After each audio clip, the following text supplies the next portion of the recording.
Yo, what's good? Hey, I know y'all like, what the hell? This is an impromptu live, but I just wanted to put out some breaking news and give my thoughts on it. I actually did a live where I collaborated with my homegirl over at Major Change Group, so go check out that channel. Now, let's talk about it. Student loan forbearance. I can't even talk because it's so early. I normally don't feel this time. Student loan forbearance, interest rate freeze, payment pause, forgiveness, all of those things have been going on, have been issues and subject up for discussion. We know that Biden said, I'm going to give y'all 10 or 20. Everybody was applying. 16 million people put in applications or something crazy like that. And what happened? Well, it came to a screeching halt in the courts. Because it came to a screeching halt in the court, President Biden was at a crossroad because he hasn't delivered on anything. And we are speedballing to a presidential election. So, with that being said, hey, here's the main takeaway from the story. The student loan payment pause has been extended. The national press just released a statement from the White House. It's been extended until June 30th. So in July, y'all are going to have to start making those payments. Now, I think we can all gather from this why it was extended. And really, it was extended because nothing has happened. I mean, outside of payments being paused and interest rates being frozen for what, 2, 3 years now, nothing has happened with student loan forgiveness. It looked like it was going to happen. People filed lawsuits at the state level, at the federal level. Everything came to a screeching halt. People don't have relief. And just think about it. After the holidays, everyone was actually scheduled and set up.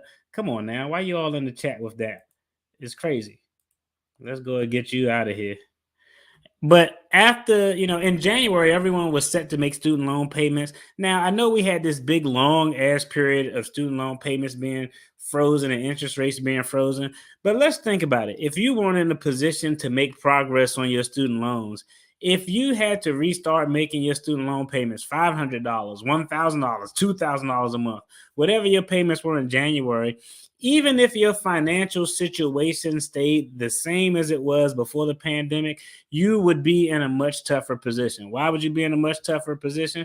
Let's just think about it. Right now, interest rates are being raised every other month by the Fed. So if you're carrying credit card debt, if you have a variable rate mortgage, if you have a variable rate on your car loan, right now your payments are probably going to go up.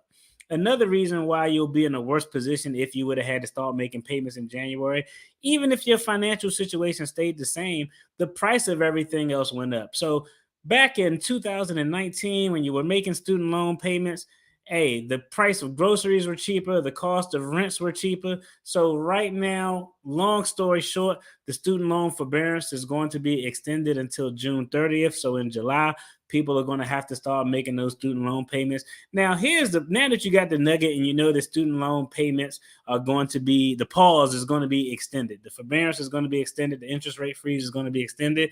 If you have student loans that have been in a standstill from since 2020, what are you going to do? Have you been able to make progress? Are you going to make progress?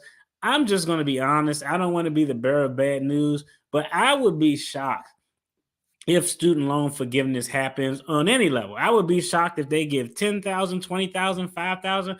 I would be shocked if student loan forgiveness just happens. I think that with this thing being tied up in litigation is going to be problematic.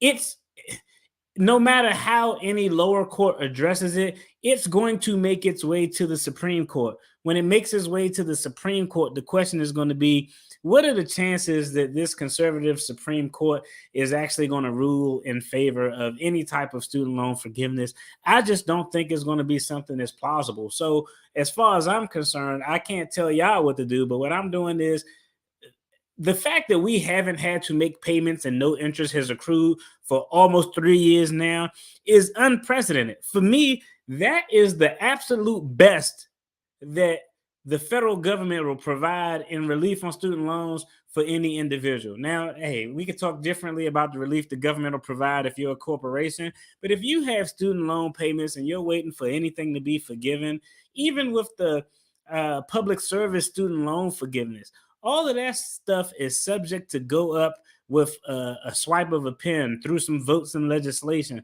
So considering that, I'm just going to be honest. I think the fact that we haven't had any interest accrue and didn't have to make any payments for almost 3 years is the best that it ever could possibly get for anybody who has a student loan. That's why I continue to make student loan payments. At one point, I was aggressive. At some point, I dialed it back. But if you don't have to make a student loan payment and you can use that money for something else, definitely use it to improve on your financial situation. Use it to pay off another debt that you had, pay off your car, pay off your credit card. It's literally been 3 years since you had to make a student loan payment. And if you had a little bit of margin in 2019, if you could afford to make your student loan payment and pay all of your other bills, you haven't had to do anything with that money. You could have either attacked the student loan or used that money to pay off another debt. Now, if you're one of those unfortunate people who didn't have the resources to pay your student loan, hey, that part of this video wasn't for you. You know, you got to make adjustments. You have to find additional income and all of those things. But I just wanted to give y'all some food for thought, let y'all know that the forbearance is, hey, still going to be in play. No payments, no interest up and through June, up and through. That was some country. No interest and no payments are going to be required through June 30th of next year. In July, you're going to have to see what's going to happen. If I had to take a bet, I'm going to be honest. I don't think that I don't think that we will be required to make a student loan payment or interest or be accrued until after the next presidential election. I just think it's going to be too much political pressure, especially if forgiveness doesn't happen. If the courts say, okay, we'll allow your 10,000 or 20,000 of forgiveness to go through, immediately after, as soon as possible, they're going to say, y'all need to repay y'all stuff, and interest rates is going to be whatever the hell they were. But as long as the student loan forgiveness is in limbo or it doesn't happen, I think the Biden administration is going to be under so much pressure because they promised a lot and haven't delivered on anything. So, at a minimum, to appease folks before election, you better not make nobody responsible for making a student loan payment. That's my thought. Y'all let me know what y'all think in the comments. But hey, again, I'm closing it out. Y'all take care. Student loan payment pause was extended until June 30th. So let me know what y'all think about it in the comments, and check out the video that's going to pop up on the screen. It'll be more content you like. Make sure you subscribe and like this video. Peace.